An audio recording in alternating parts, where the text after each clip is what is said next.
The flowering plant with the widest distribution in the world isn't the dandelion, as you might expect, but Phragmites australis, the giant reed. Here in Germany, the Gewöhnlicher Schilf has been cultivated for use as roofing thatch since at least the last ice age. Some of the reed beds in the Danube Delta are over 8,000 years old. It was probably for its importance in the construction of their homes that the early colonizers from this region carried the giant reed with them across the ocean, where it has become an unwelcome weed. Maybe some of the people who arrived with reeds in their pockets were my ancestors. Maybe not.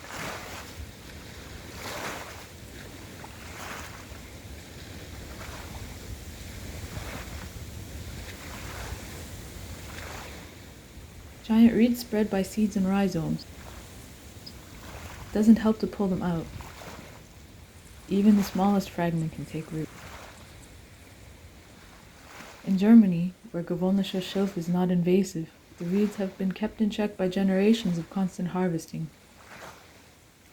But in so-called Canada, Phrag spreads rapidly along riverbanks and wetlands to create an impenetrable monoculture, leaving no space for other forms of life. Today, it has the infamous distinction of being the country's most invasive plant.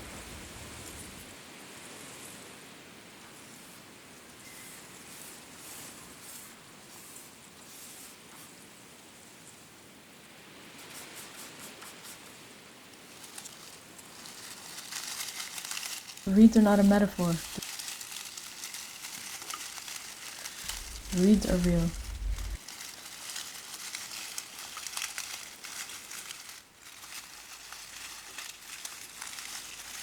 They surround me all the time, whether I want them to or not.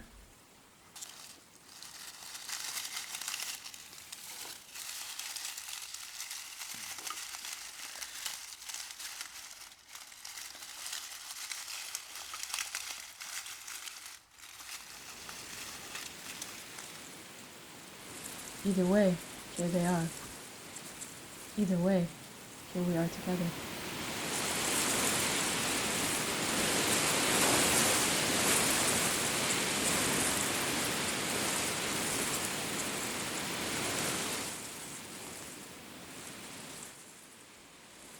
Invasive does not describe an inherent trait, but a relationship out of balance.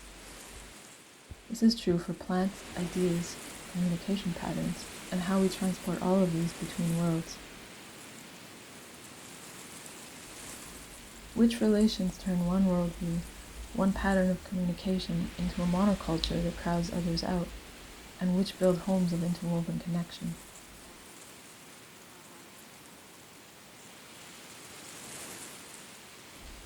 These days in Germany, the use of Gewöhnlicher Schilf as a building material is mostly limited to thatching the summer homes of the rich.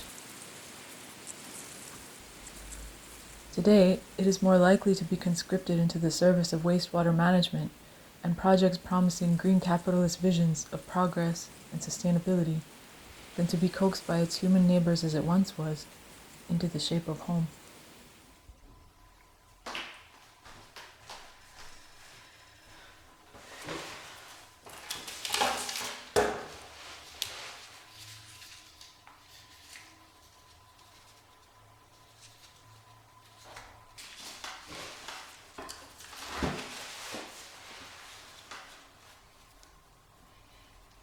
In saying all of this, I am not trying to give you any metaphors.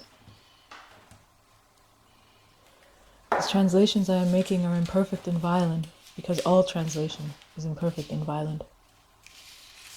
I am trying to line up the experiences of a specific body-mind in specific places. Patterns I have noticed. Connections. I am turning these connections over and over in my hands until some kind of translation falls out of them. I can't control this process very well, and I'm less and less sure that I want to. If I have decided that I want to make myself visible but not public in this way, it is because I know that this process will not help us to understand one another. That's the point. What if we gave up on understanding?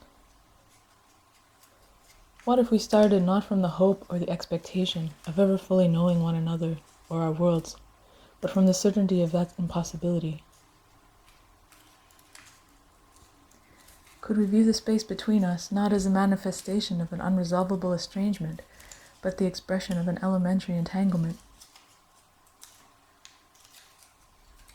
What if we could see our mutual misunderstanding as the surest sign of our connection?